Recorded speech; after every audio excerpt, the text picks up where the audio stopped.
nee na bàyyi ko nag bàkkaar bu rëy la non seulement bàkkaar la mais tooñaangi gu rëy la. bàkkaar bi mooy li nga séqal yàlla mu sant la ko nga gàntal ko tooñ gi mooy alal ji moomatoo ko néew ji doole yeeka moom parce que kiy joxe azaka li muy joxe moomatu ko de daf ko mënul ñàkk génne mi ngi mel ni impôt ci nit mënatoo ko ñàkk génne boo ko génnewul dañ lay sanctionné ci néew ji doole ji la jëm alal la joo xam ne sunu borom moo naan la boo amee temps lii ci des man yàlla jomp naa ko joxal ma ko néew ji doole te mooy ko munta joxe azaka waaw léegi ki nga xam ne mi ngi yore alal di rënk bañ na ko léegi nag boo ko génnewul ñu sanctionné la loolu sanction la mooy alal jooju moomatoo ko kon nee na dafay waral itam mbugalum yowmal xiyaam ñàkk koo joxe mën a joxe azaka te doo ko joxe waxuñ nag ko mënul waaw mu ne sunu borom wax na ci alquran ne walladina yaknisuuna aldahaba walfiddata wala yunfiquunaha fi sabilillah fa bashirhum bi adabin alimin yowma yuxma alayha fi naari jahannama fa tukwaa biha jibaahuhum wa junubuhum wa zuhuruhum ne leen hada ma kanaztum li anfusikum fa duuqu ma kuntum taknizuun nu borom ne yonent waxal gaa ñi nga xam ne ñi ngi dajale alal di ko rënk te duñ ci joxe azaka moo xam or la moo xam xaalis la mu ne te joxewuñ ci azaka mu ne yëgal leen ne leen mbugal mu metti mi ngi leen di xaar yowmal xiyaam nee na bés ngi ñëw boo xam ne mu ne danaa jël seen alal jooju ruyal ko ni ñuy ruyalee beteex ruyal ko ci safara jahannama di leen ko diw waaw moom xaalis nu mu mel ñu ndoxeel ko ci safara xam nga loolu tàng na di la ko ñaas waaw nee na may ñaas seen jëy di ñaas seen xar kanam yi bopp di ñaas seen digg ginnaaw yi di ñaas seen wet yi ci safara su tàng jër ngir ñàkk gin ñàkkoon a génne azaka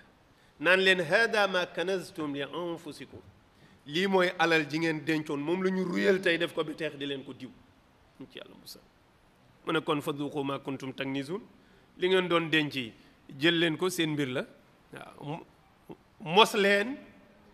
li ngeen doon denc ci àddina ba xam denc ga ban njëriñ la amoon waaye denc gu àndul ak joxe azaka moo tax ñuy wax maanaam kii sanctionné wuñ ko parce que dafa denc alal dañ ko sanctionné parce que daf ko denc te joxewu ci àqu yàlla mooy azaka ja ca war mu ne kon nag yéen mbokk yi dañu xam ne azaka war la ci jullit su ko mënee na ko def su ko mënul mënu ko mu ne li nga xam ne moo war ci ki nga xam ne nag xaalis la yore nee na bu ci amee li ñuy tuddee 200 dirham bokkul ak ñun liñ tuddee dërëm nii dirhamu sharia la ñuy wax ñoom loolu dërëm lañ koy tuddee waaye loolu biñ ko xaymaa ci fi ñuy am fii tey nga xayma ko ci or ci misaal wala ci xaalis bi ñu xam comme xaalis yi ñuy takk ak or yi ñuy takk nee na dana toll ci 595 grammes bu dee xaalis la 85 grammes bu dee or la ndax ñun li ñuy échangeante suñu biir muy CFA bi du xaalis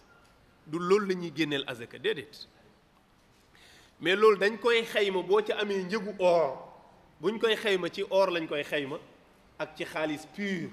mais du këyit yi nga yore ñu naan la boo yoree 1000 francs génneel boo yoree 10 000 francs génneel boo yoree 50 000 déedéet boo yoree ab somme balañ laa wax génneel azaka da ngay laajte 85 grammes or ñaata lay tollool ci CFA ñu ne la 200 000 wala 300 000 wala 500 000 wala 1 million ça dépend fu mu toll. nga xool li nga yor ci këyiti CFA yi est-ce que egg na somme boobu ñu wax ne mën na jënd 85 grammes or soo amee somme bu mën a jënd 85 grammes or nga yore ko ci sa bopp ren ba déwén loolu ngay door a génneel azaka loolu ngay door a génneel azaka waaw 2,5% maanaam 1000 francs bu nekk nga génne ca juróomi dërëm loolu bëriwul wax dëgg yàlla bëriwul. bu dee xayma woo or xaalis nga xayma nag 595 grammes ngay laajte ne xaalis bi bijoutier yi di jaay xaalis pur bi njëgu 595 grammes lu muy tollool ci CFA ñu ne la 595 grammes mu xaalis boo ko bëggoon a jënd ci CFA bii nu yore dana toll ci nangam maanaam 500 000 wala 800 000 wala 1 million 200 somme boobu ngay xool ndax yor nga ko somme boobu boo ko yoree ci sa bopp ren ba déwén yow la azaka war yow la azaka door a war waxuñu la foor làmbee sa poos ne am naa 1 million rek damaa war a génne azaka tey déedéet day atal ci yow maanaam foog mu def benn at ci yow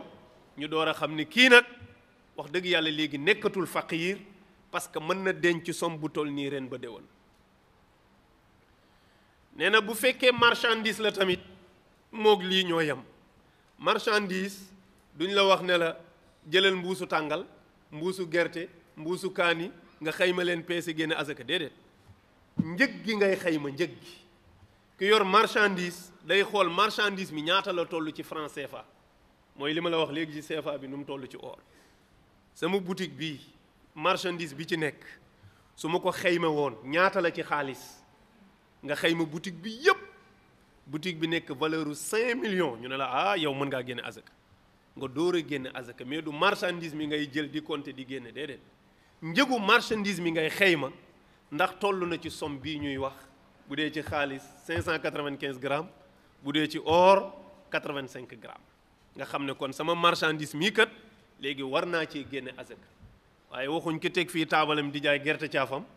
wala muy jaay xaalam yu muy dagg wala banaanaam ñu ne ko at mu jot nga génne ci azaka déedéet kooku mënagul génne azaka foog mu yor marchandise moo xam ne buñ ko xaymaa dana toll ni somme bii ñu wax léegi